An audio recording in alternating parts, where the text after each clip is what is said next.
سلام علیکم.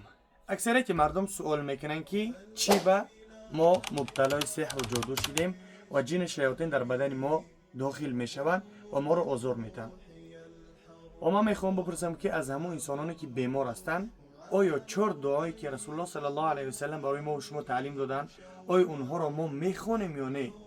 آیا همون انسانایی که مبتلای سحر و جادو شدن آیا اونها همین دعاها رو اذیت کردن یا نه؟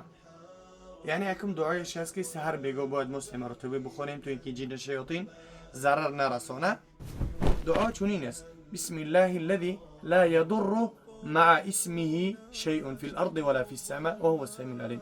یک دعا سحر بگاه باید 3 مرتبه بخونیمش.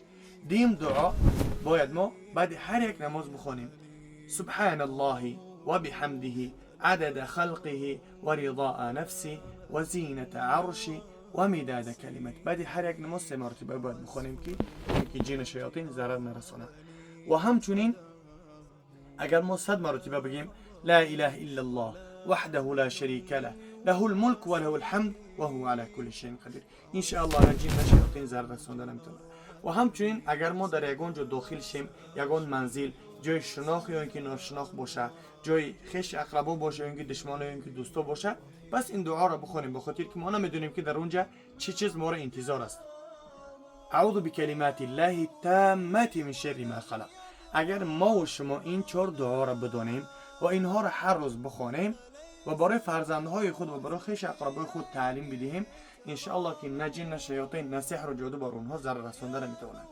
اگر که ندانید پس اذیت بکنین و دیار و دوست و رفیقا روان بکنین تا اینکه مبتلا سحر و جادو نشوند و جن شیاطین بر اونها ضرر نرسانند.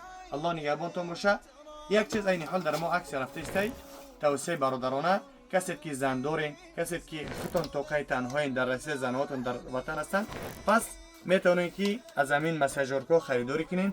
این به اینها قطعی میتونید که سمستیت لختانه چو کنین مساج بکنین. 8 نمود صدقه داره. بالش ابزار ویدیو را نشونتون میکنم.